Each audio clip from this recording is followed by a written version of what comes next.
Here's the latest audio research news from the transmitter. How to Explore Your Scientific Values and Develop a Vision for Your Field by Grace Lindsay. It is a well-known irony of academia that the job of a principal investigator, PI, requires skills professors are traditionally not trained for.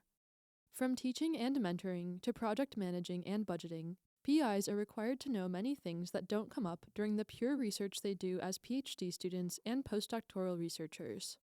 To some extent, these are known unknowns, meaning skills an incoming professor knows they'll need to learn, even if they haven't had much experience in them yet. I can say from personal experience, however, that one part of the job caught me off guard: my role as an evaluator. In just over a year and a half as a new professor, I have read about 400 research statements, including applications for scholarships, PhD programs, postdoctoral fellowships, faculty positions, and grants, written by everyone from undergraduate students to full professors. These statements represent the plans and hopes of a whole crop of budding scientists, and my job is to help decide whether those plans will play out. On what basis are such decisions to be made? Most postdocs have some experience evaluating research, notably from serving as a reviewer on a paper.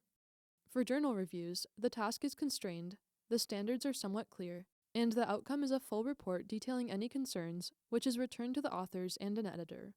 Evaluating research proposals and other types of future work, however, is quite different. Proposals often lack the level of detail needed to fully convey how rigorous the eventual work will be. There may even be uncertainty as to whether the work can be done at all, or at least whether this specific person in this specific place with these specific resources can plausibly do it. In many cases, the evaluation of the proposed work can't be nuanced but rather needs to collapse to a thumbs up or a thumbs down.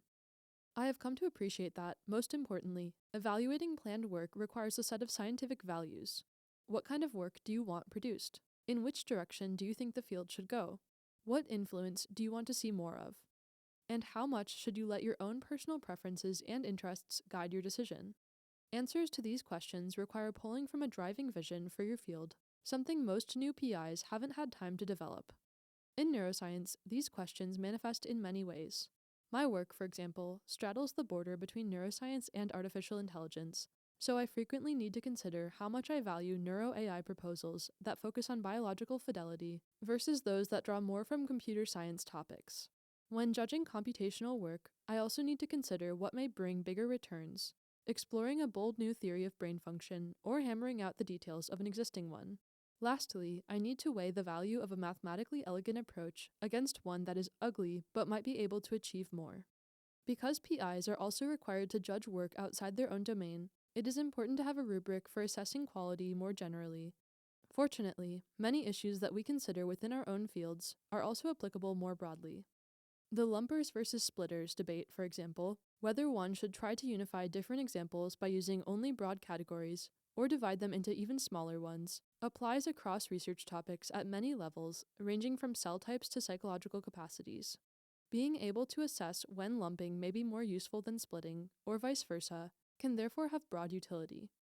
The contrast between big data-style naturalistic experiments and smaller, tightly controlled ones is another recurring theme. Developing a sense for when exploring a large and diverse dataset can provide insight versus when more targeted designs are needed also makes these decisions easier.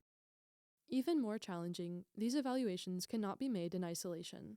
Like a well-balanced stock portfolio, a research field needs to be diversified. As someone who studies attention, I would love to see many well-funded labs churning out great attention research suited to my scientific questions, but I know that is not the only work that should be funded. Even within my own lab, to produce the most innovative outputs, I need people with a diverse set of expertise and interests.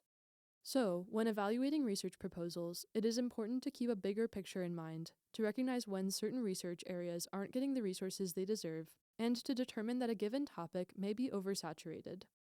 As students of animal behavior, we should know the importance of both exploitation and exploration, and balance our research accordingly. Unfortunately, as is the case with so many of our academic duties, we are rarely allowed to take the time these decisions deserve. But to help accelerate your thinking, I recommend finding some time to regularly reflect on your own values, preferences, and desires for the field, particularly as a new PI. This can enhance productivity in the long run, as you then have some precompiled criteria in place when decision time comes. I also encourage postdocs who plan to become faculty to reflect on their evaluation values. What work excites you and why? What common pitfalls have you seen? What forms of interdisciplinary interactions appear fruitful to you? What common methods do you worry are leading us astray? Not only does such reflection help prepare you for the onslaught of decisions you'll be making, it can also help shape your own work toward what you think is most impactful. I have guided my own work toward more complex tasks and stimuli after realizing how much I prefer these when evaluating proposed work. I've also pushed myself to aim for more ambitious goals and to propose more novel theories. Overall, frequent evaluation of proposed work has encouraged me to attempt science that I think will have the greatest impact.